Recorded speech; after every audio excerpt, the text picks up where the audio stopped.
We're gonna kick it off. I'm just gonna start talking until, oh, I'm like so not set up even for my own thing here today. Let's see.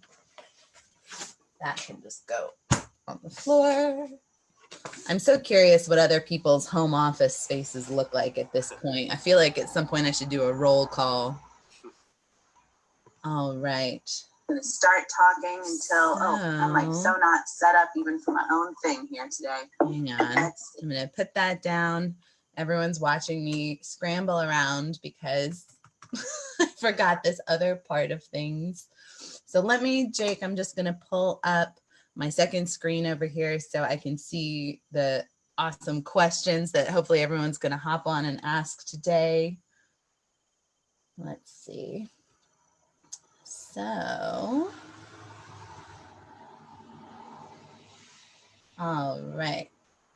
Switch profiles. Anyone who's watching already is probably like ready to talk. So I will just start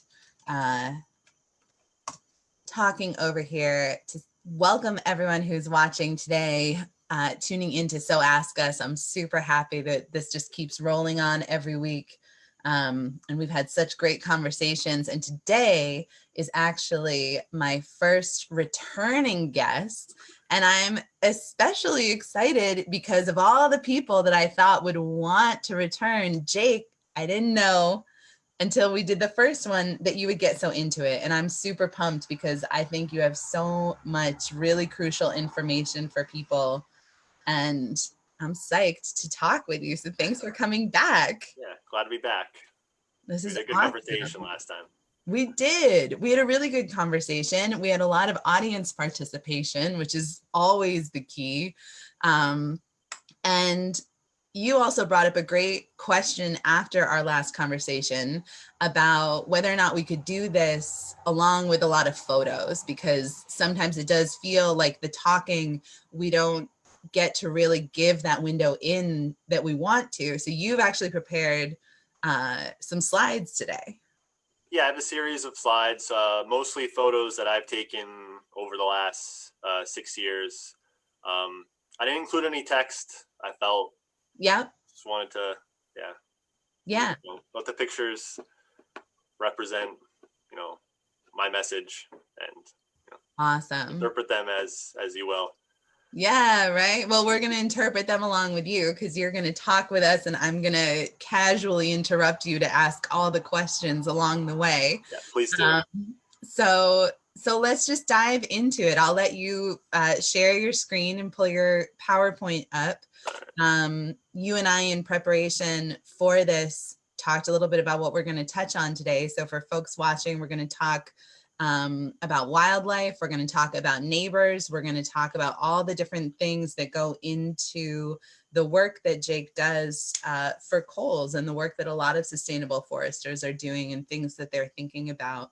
So I'll set it up that way. And Jake, I'm just going to let you take it away. Okay. I just want to go over Coles, WD Cowls Land Company again. The company is over 275 years old. Coles owns land in over 30 towns across Western Massachusetts. So wild. Properties range from 10 acres to 2,800 acres. And they're set on different sites with different age trees of different species. So it's very diverse, and each have their own land use history. Some were cleared for agriculture years ago and abandoned. Some were abandoned not too recently. They all have their natural history. Some, affected by hurricanes or insect outbreaks or fires, and we'll get into that. Right. In another presentation. Right. Their current land use on Coles timberland is to grow wood products. We don't plant trees. I've never planted a tree on Coles property, directly, but I think I can say I've, through my actions and the actions of other foresters, have grown and planted thousands and thousands of trees. Wow. That wouldn't have been there before. So if you're not planting trees, who's planting trees on these properties?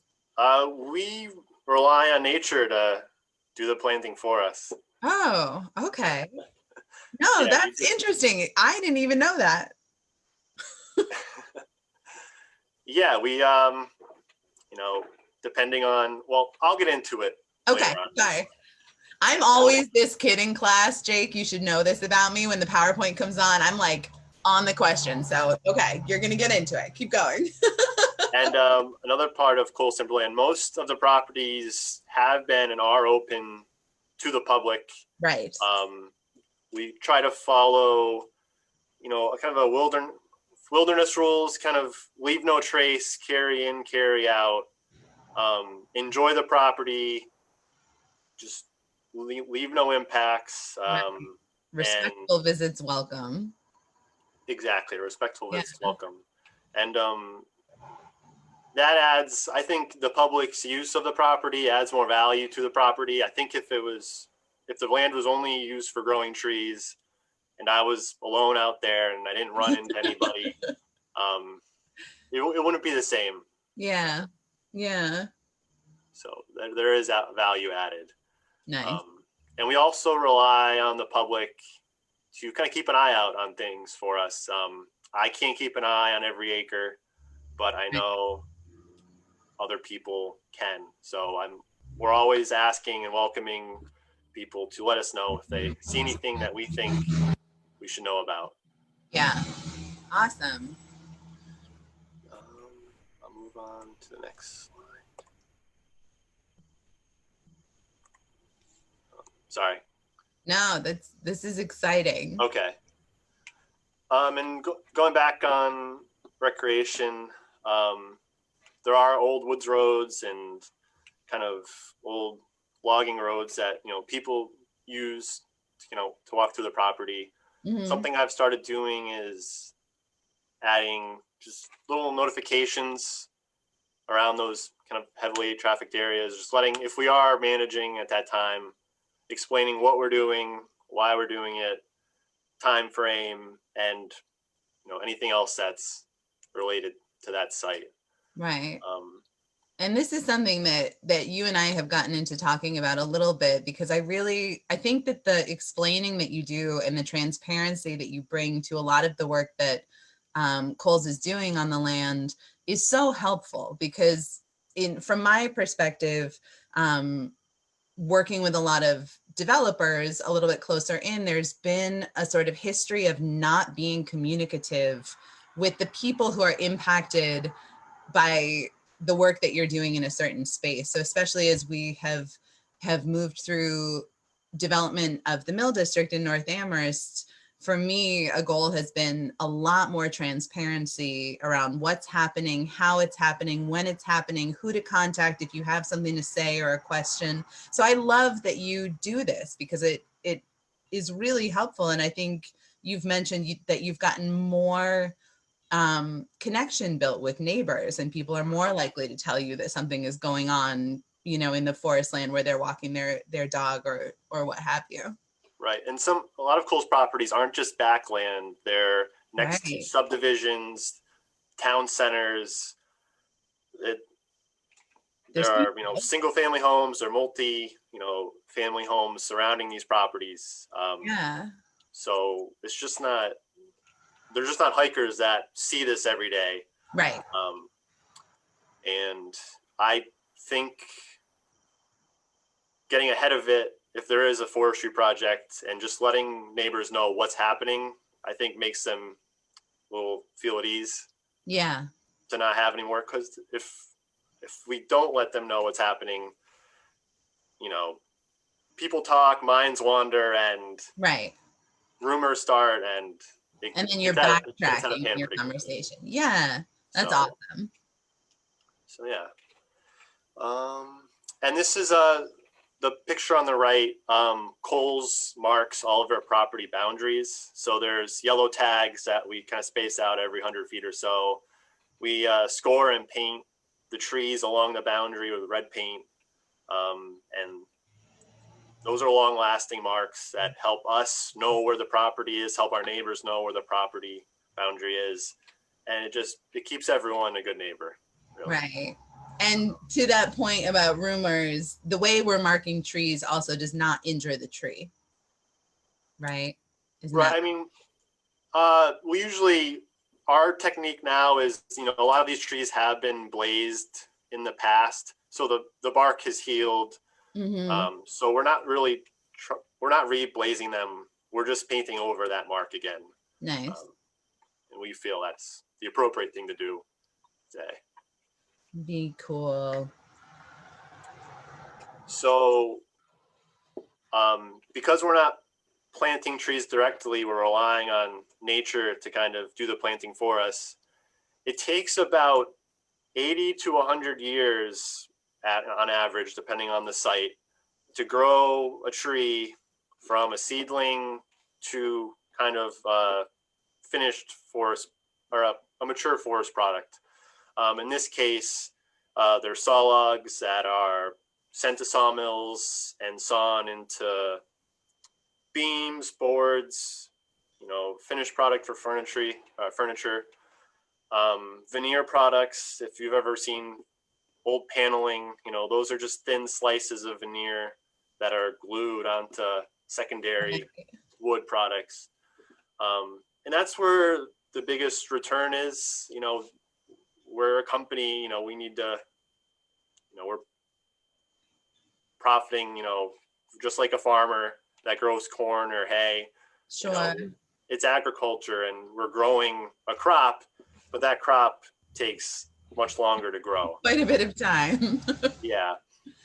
So, and I just included some pictures that I've taken over the years of an acorn that just germinated, I took that this spring. And then the second picture above it is probably 10 to 15 years old. It's a mixture of different hardwoods that have all kind of grown up together. And that's what we want. I just don't want a single tree to grow by itself. What happens is if you've ever seen a tree that grows open around a house or in a field, it kind of turns into a large bush. There's no reason for the tree to go straight, right. and have a small crown. It kind of grows outwards instead of upwards. Right. So having all these young trees growing together densely kind of forces the tree to search for sunlight, grow upwards, and over time, through competition, certain trees die out, but the strongest and the ones most suited for the site survive. So then we transition to the middle photo. That's a red oak tree, probably 30 to 40 years old. Wow. You can see, with the stem is straight. It has a full crown. The branches that have grown along the stem have since kind of naturally died off due to shading. And that's kind of the ideal tree form that foresters look for. Straight, healthy crown, no real defects along the stem. Right. And the canopy surrounding that tree, it's full. There's very little wasted growing space in the canopy. And then we transition to the photo on the right, where that tree is probably 80 years old or so. Wow. And you can tell it's grown in diameter. The crown has grown, over time through forestry or other natural causes. The overstory has been kind of thinned out, providing more space for that tree. So that's kind of from acorn to saw log. That's kind of, it's wild. yeah. And looking for culls as a forester, yes, I am looking at the tree's kind of timber value, but also I'm appreciating if a tree has other attributes that have values. For example, the tree on the right, that's one of the largest and most unique red oak trees I've ever seen on Cole's land. I definitely think it was there when the land was cleared, however many decades ago. Wow. And it just has this giant crown with 3 leaders, and it's growing on ledge. It's just a really unique tree. And is a split like that common? I mean, this kind of goes back to what you were saying, and the reason you said a second ago that you think this was on land that was cleared at one point is because it went out like that because Right. there were not other trees around it. That's what that Exactly. says. Okay. Exactly. Yeah. And then there's the tree on the right. It might not have any historical or cultural value. It might have some timber value, but the wildlife value that it presents currently, just for the cavity at the base, which, you know, a small mammal might use for shelter. Mm-hmm. And over time, as the tree progresses and decay continues, that cavity gets bigger, it gets hollow, and, you know, other forms of wildlife can utilize that tree. Right. So part of your job is, just to be really clear, is not just identifying trees that are of value as timber, but it's also identifying trees that are of value to leave for wildlife, for just other purposes that the forest might have for that tree. So these trees, clearly they're so large, they have been left over and over again because foresters like you are making the same calculation of the value of that tree staying. Exactly. Yeah, and sustainable forestry isn't just, you know, harvesting less than the property can Right. grow. It's also looking at what other values are present. So, you know, for Right. using these two trees as, for example, you know, retaining these as a legacy for future generations is also important. Yeah, absolutely. Um, so continuing, forests, for as long as they've existed, have endured uh, natural disturbances. Mm. So the next couple slides are just going to be things that happen naturally, um, whether or not humans kind of helped uh, contribute, whether or not humans have contributed, for example, in introducing invasive insects, Right. whatnot. Sure. Um, so on this, I'm going to just start off kind of single tree disturbances where a single tree or maybe a small group of trees die, you know, naturally. On the left, a couple hemlock trees that have Mm. died due to hemlock woolly adelgid and elongate scale insect outbreaks. They Yeah. couldn't sustain, um, they just couldn't survive the impacts that the insects had on those trees. So the Right. hemlocks died, but the pine tree to the right survived. And then on the right is a large pine tree that might have been struck by lightning decades Mm. ago, died, stood for however many years as a dead tree, and then eventually fell. But when the tree died and more sunlight was introduced to the ground below, that gave an opportunity for the young birch trees to establish themselves and grow underneath. Right. So those are kind of examples of small scale disturbances.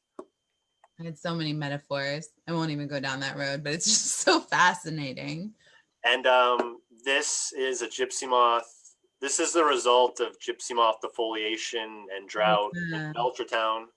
On the left, there's, you know, acres of dead, dying, and trees that might appear healthy but have other indications of um, disease and Mm-hmm. wood boring insects and woodpecker damage. So Right. that's a moderate to severe disturbance. And on the right is what once was a large, healthy oak tree that died due to defoliation and other Got it. other factors. And so, And the photo on the right surrounding that dead tree are sugar maples. So oh, just because that tree is dead doesn't mean the trees surrounding it won't benefit from more resources. right. So And just to talk through the picture on the right a little bit, because I want to be clear about what we're looking at. So the leaves that we're seeing around the crown are actually trees that are not the tree whose trunk we're looking at in the photo, right? Because defoliation, what you're saying, just meaning that leaves somehow die off, and so that tree is no longer able to do the photosynthesis process. I'm pulling out so much high school No, that's science right now. yeah, it's sad, but the gypsy moth caterpillars overwhelms the tree and really strip the tree of its leaves. Wow. And if this, a healthy tree can withstand that for 1 or 2 years, Mm-hmm. but after that, its resources are depleted. And that's when other native insects that naturally, prey on declining trees, that's when they kind of take over and Got it. kill the tree. So the trees surrounding that are sugar maples, which weren't defoliated, and they're still healthy. Right. God, what? Yeah. Not And going to this say is a good wild again. example of this taught me about diversity. It's easy to, as a forester, to just focus on what tree grows best on the site and try to grow that specific species. Sure. But if you end up with a monoculture, you're setting yourself up for failure if an outbreak like an insect outbreak or other Right. comes through. So having a diverse forest, different species of trees, but different ages of trees really help protect yourself and maintain a healthy forest over time. Fascinating. The picture on the left, that was a recent fire that happened on Joshua Hill in Leverett. Mm-hmm. About 15 acres of Coles land was burned. Wow. And thank you to the Leverett Fire Department and State Fire Department and other surrounding towns that helped control that fire. Yeah. Definitely would have spread Much further. much further. So we Wow. appreciate their help. And on the right, that was a microburst that happened in Shutesbury 4 years ago. So you can see a majority of the trees were blown down or twisted and completely removed. Wow. And then some trees that did withstand that are there today. And can you share what a microburst is? Because I just learned this a few years ago and I had never heard that term before. I don't know. Exactly. I can't say with confidence. Yeah. I think it's a very localized strong wind event Wow. that I think It's not a occurred. tornado, but it's almost that same sudden hit of weather. A downburst of strong winds, I guess you could say. Okay. That's so wild. And the final picture of disturbance would be the Conway tornado that happened in February 2017, I believe. And about 35 acres of Coles timberland was affected by that. Many trees were just blown down. Some snapped off. Wow.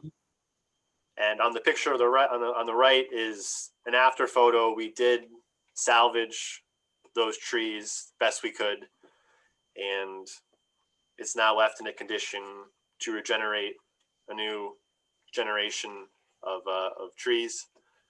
And with all those down trees being removed, it allows us to continue management. If we didn't salvage, new trees would grow, but it would be impossible to navigate through all of those down trees. It creates a mess. Right.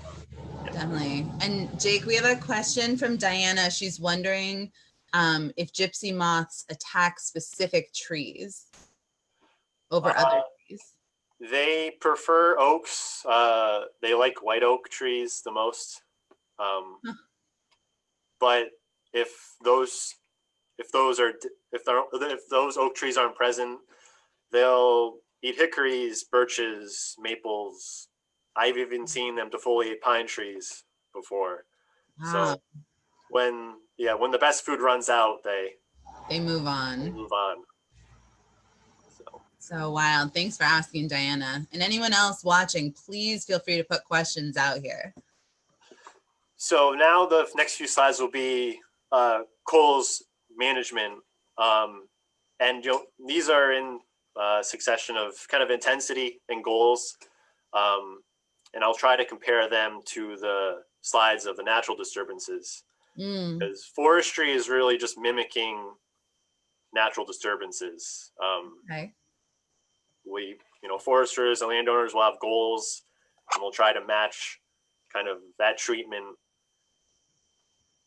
to the site, to the trees, and kind of have everything match up. So this first shot is just a thinning, kind of similar to the single tree disturbance that we looked at before. I went ahead and marked the trees that were of low quality, they were poorly formed, and they didn't have much potential value, future value. And you can see the trees that were left, they were straight, well formed. It's a diverse mix of pine and oak and other hardwoods. I'm not worried about growing a new generation of trees underneath, because I'm focused now on just growing the trees that are there. Right, and giving them space to do what they need to do. Yeah, and you can see the forestry machine in the background loaded up with the forest products that they were able to make out of those undesirable trees. And a lot of that is just pulp products that might go to maybe a mulch company or a paper company, and other kind of uses. And those are low value wood products. So a landowner typically won't see any return from those products, and the loggers themselves can barely break even transporting those to market. So wow, really, this really is an improvement, not to make any profit right, for the landowner.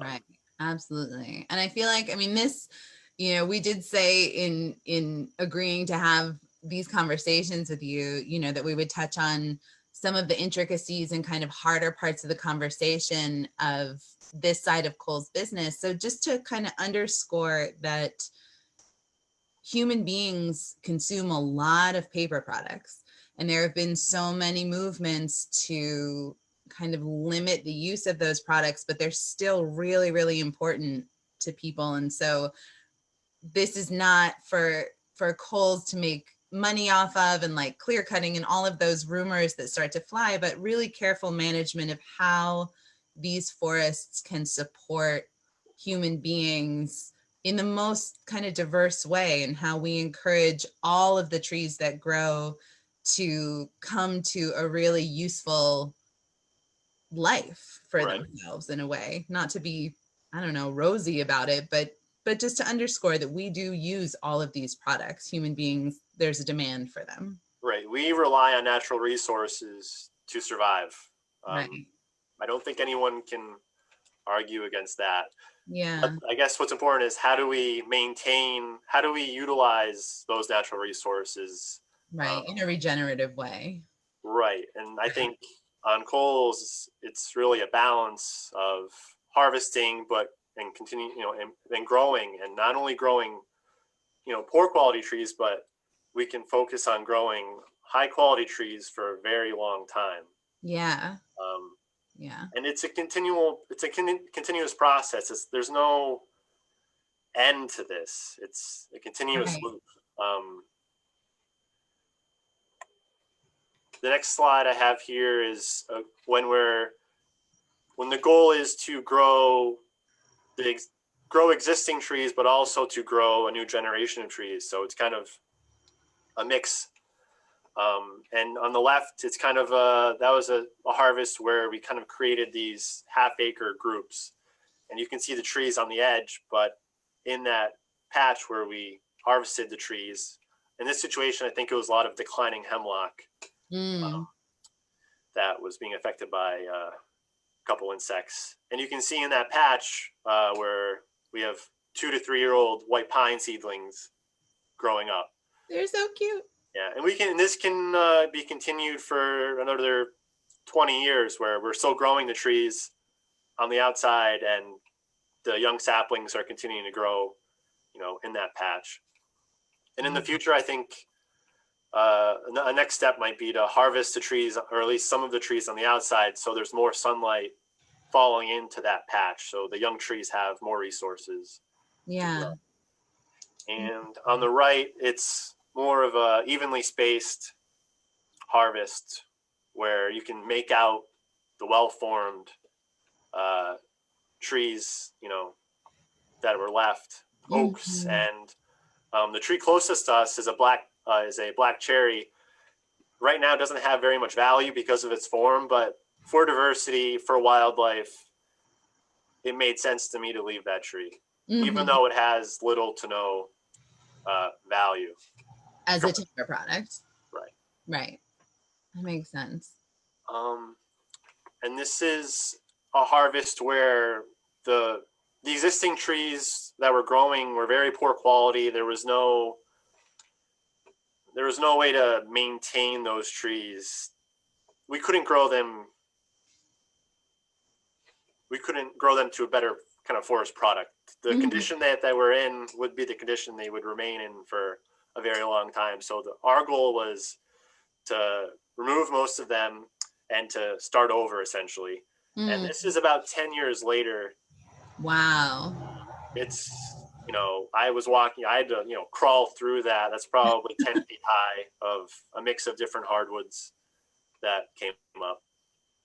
And in this situation, it's really let it grow for another probably 30 to 40 years before we can intervene and try to make any improvements. Yeah. And, and this is a mix of forestry, but also creating wildlife habitat. Mhm. We followed some recommendations from the state to provide habitat to an endangered reptile. So Wow. we created 2 4 to 5 acre clear cuts, but we left 4 or 5 of the largest deciduous trees remaining. And the picture on the right, it's a different angle, Mhm. but it's the same Same tree, tree. and it's a mix of hardwoods, white pine. There's also pitch pine, which is you don't find very much around here. It relies on it's a fire adapted tree, but in this case, there was seed from somewhere. And Wow. we had a few pitch pines grow up. So it's very diverse. And this goes back to something you said the last time you were on. So I just want to highlight it for anyone who is joining you for the first time this week, which is that there are times either with the state or with other conservation bodies that you are contacted to talk about wildlife, to talk about things that are animals that are endangered, and if there are ways that the land can be used for their benefit. Right. Yeah. There's mutual goals, I guess. Mm-hmm. Yeah. In this case, Coles was able to grow a diverse new generation of trees that I think have a lot of potential in the future. And we were able to help out, an endangered reptile that Right. needed this new habitat to survive. Right. So, That's so interesting. And I'm not trying to, just toot Cole's horn here, but it's a crucial part of the work. right, Right. right. Um, so I want to get into aesthetics a little bit. Um, Sometimes people don't like don't like the look of a property after a harvest has been completed. Yeah. You get some Um, feedback. Yeah. that's okay. Um, in my opinion, something doesn't always need to look pretty to still have to still have benefits. Right. So on the picture of the right, that's actually a picture of a woods road that we we're able to utilize some of the byproducts. So not the entire tree is merchantable. Mm-hmm. Some parts of the tree are left in the woods. It's also important for nutrient recycling. You know, when they decompose, it kind of recycles nutrients into the soil. Um, but it's also utilized to stabilize roads. So sometimes if the weather isn't cooperating, we're able to utilize, those kind of byproducts to kind of help keep the road intact. Um, a picture of the right, that's a section of tree that couldn't be marketed. But though, those large sections are really important for wildlife, because over time, that'll decompose, and Mm-hmm. insects will quickly, you know, utilize that piece of dead wood for, for food, ants and other wood-boring insects. And it might take decades to decompose, but over that time, it'll serve as habitat and forage for so many different forms of insects and wildlife. Mm-hmm. Um, this summer, I actually saw a lot of those chunks turned over, and I think a black bear was making his way through and rolling all of them over to get to the grubs and ants Whoa. underneath. Oh, that's it. But you never saw the bear? No, I want to see a no. bear so bad. And when we were walking out on the Robert Frost Trail a couple months ago, and you were mentioning that there are actually, I think you said, state regulations around how much of this detritus has to be left by any company or anyone who is doing this kind of work specifically for the regeneration and the purposes of wildlife. So there are rules around how much has to be left on the ground, right? Yeah, in situations where the entire tree is being harvested, for biomass or for bark mulch, or those kind of circumstances, there are regulations that say you need to leave so much woody debris on site. Woody debris, that's what it was. Yeah. Yeah, And this breaks down quickly over time. I right. like to let neighbors know that it's not going to look like this forever. The fine branches break down over a few years. The medium-sized branches probably take, a little bit longer.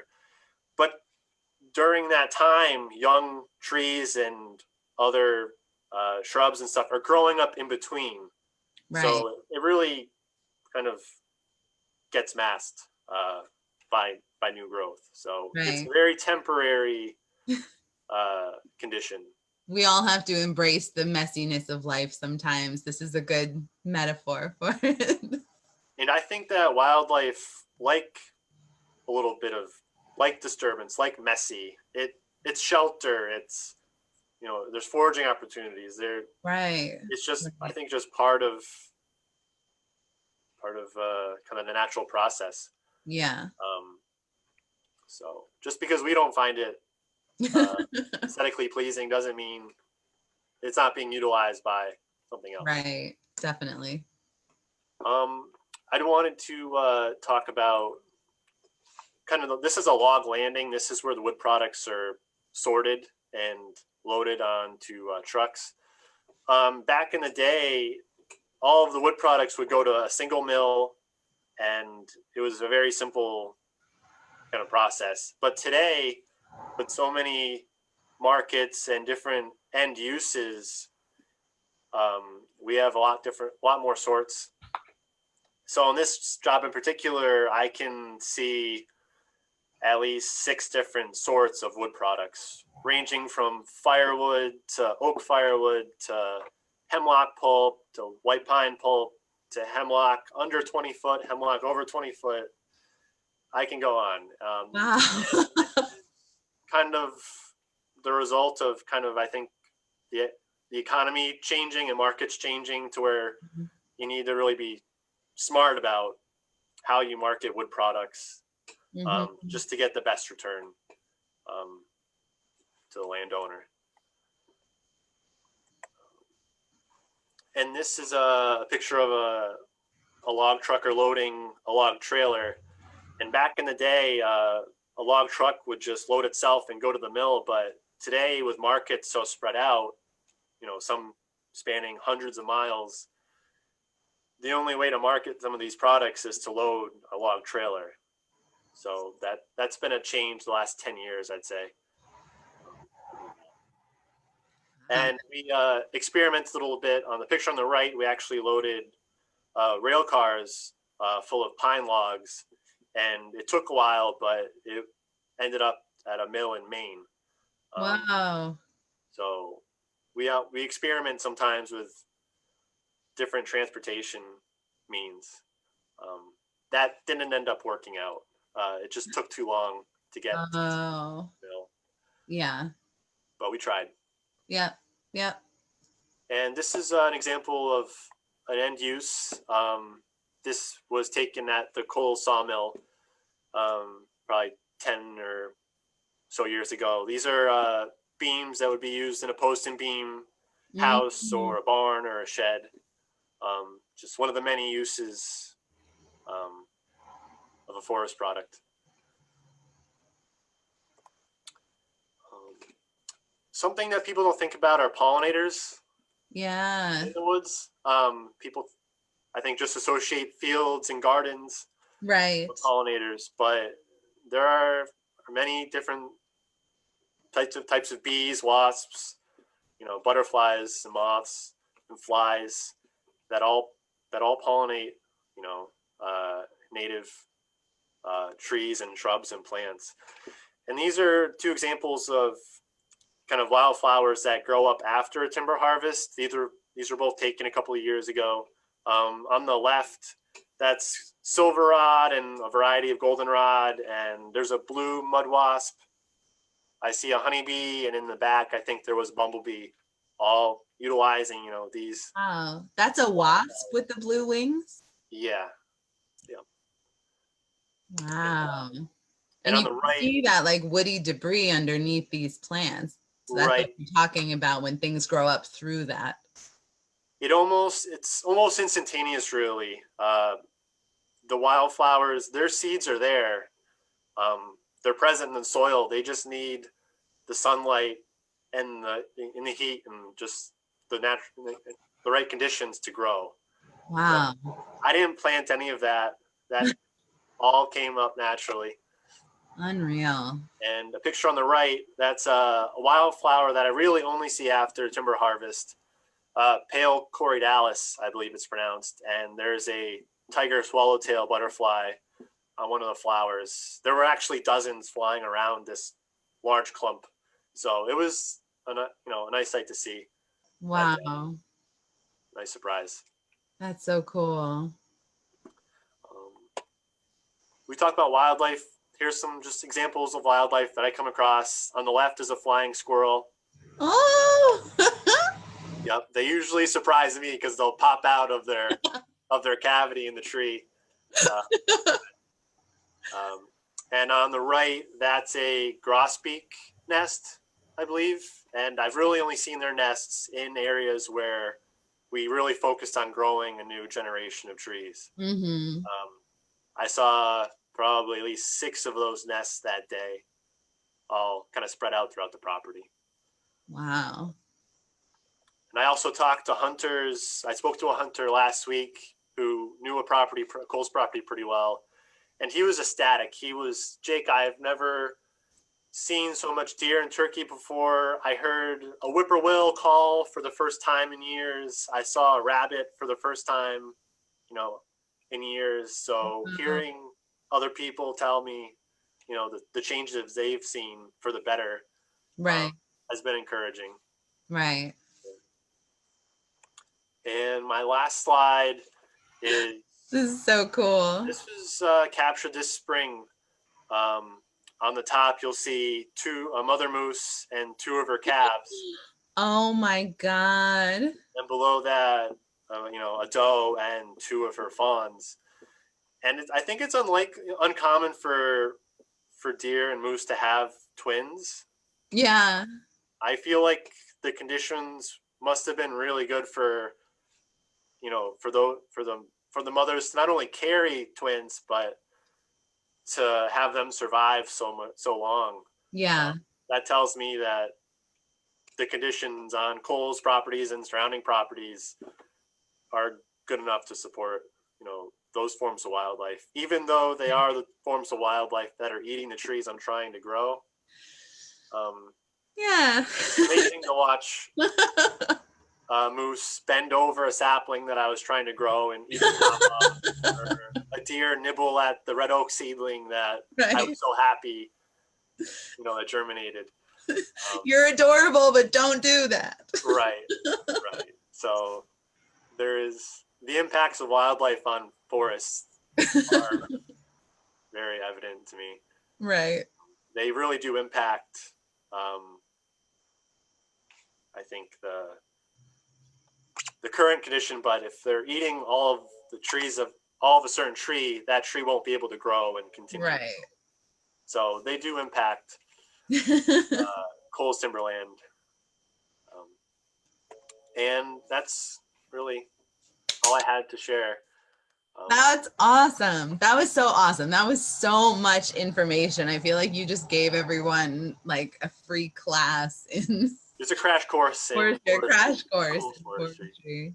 That's so, it's so interesting. And I know I said this the last time you were on, but I'm going to say it again because it's really fascinating to me the amount of different perspectives that you hold in your job. I mean, there's a very specific part of your job, which, like, for any of us that are in really any field in the workforce, there is a bottom line and there is something that you're working towards and things you're responsible for. But at the same time, because your work is about the whole ecosystem, even if it's specifically about one part of that ecosystem, which is the trees, you have to keep your mind on all the different aspects and all the beneficial work that those trees are doing, not just for Cole's bottom line, but to keep things sustainable and moving forward for generations, for hundreds of years, which I just find so fascinating. And I think about it a lot in my own work around development, but at the same time, I don't know, your work is really tied into the natural world in a way that I just find really interesting. Yeah, I mean, I work for 9th generation owners, but my choices, impact the 10th generation that are now in high school and in college. Right. So I just can't think of today. I have to think of tomorrow, 10, 20, 50 years from now. Right. Which is it's fascinating. And like you said, it's a balance. Yeah. Meeting Coles forestry goals, but also how can I balance wildlife habitat, cultural and historical trees, recreation, protecting wetlands and streams and water quality. Right. It's a big balancing act. Yeah. And you are like right in the middle of it, which is and then at the same time supporting human beings with the work that you're doing. So it really is like the whole picture. Yeah, I didn't make that point. I mean, Cole, I'm an employee of Coles. I am supported by these trees. The loggers are supported, the truckers, the mills and their employees, the stores that sell the forest, the finished products. It's a big web, and right. It's neat, that we can do this. Yeah, it is. Yeah, and really neat that you're constantly sort of pivoting and paying attention to what's happening in the world, what's happening in the woods, and keeping those things sort of spinning side by side. Right. Which is that's so cool. Well, I know nobody has put questions up, which I think just means that you've been really thorough because we've had quite a few people watching, which is awesome. Okay. And I will just say for people who are watching now, please feel free to ask questions. And folks who might tune in later and watch these, I see a lot of people watch these interviews after the fact. Please feel free to send us questions. You can send them to me, Hannah, HANNAH @Coles.com. You can also, can I tell them to send them to you, Jake, as well? Yeah, I have my email listed on the slide, so they can awesome. Share anything. Yeah, and I'll definitely put that in the description on Facebook. So people out there, I mean, as Jake said at the beginning, we depend a lot on feedback from people, knowing what's going on in the woods. We can't keep eyes on things all the time. So if you see things in the woods near you where you're walking, where you're respectfully enjoying the land, feel free to be in communication with us, and not just to tell us we're doing a good job, but to tell us concerns that you have. I mean, we always at Coles, I know my position in the mill district, Jake, your position out in the forest land, we're always happy to have conversations, and we'd rather have conversations than let, you know, rumors or misinformation grow into something that feels really challenging to talk around. So we really can't encourage people enough to connect with us, Yeah. I think. And one more thing I want to say, Yeah. you know, reflecting on this, you know, I reflect on forestry and everything almost every day. And I've kind of come to the conclusion that, you know, forests can and have exist on their own through better or worse. You know, forests always can, you know, continue on their own, but we rely on forests to survive. So it's important for humans to responsibly kind of manage, you know, not, you know, manage forests, you know, sustainably, and Yeah. ensure that those benefits are continuing into the future. Right. So Right. I wanted to say that. Absolutely. Well, Jake, thank you so much for coming back on. I was really excited after our first conversation a couple weeks ago that you wanted to come back on and share more info. I feel like your photos and information today was just so wide ranging. I feel like I'm going to have questions. You'll probably be getting emails from me for the next week or so being like, "Oh, also." I'll be on the lookout for those. So I just thank you for coming on, and I know too that it's not always easy to put yourself out there as the person with answers and perspective, but I'm glad that you did. I think that this was really informative. Me too. Thanks for Awesome. having me. Yes. Well, I'll release you to the rest of your day, and I hope it's a good one. Sorry it's raining and you don't get to go out in the field.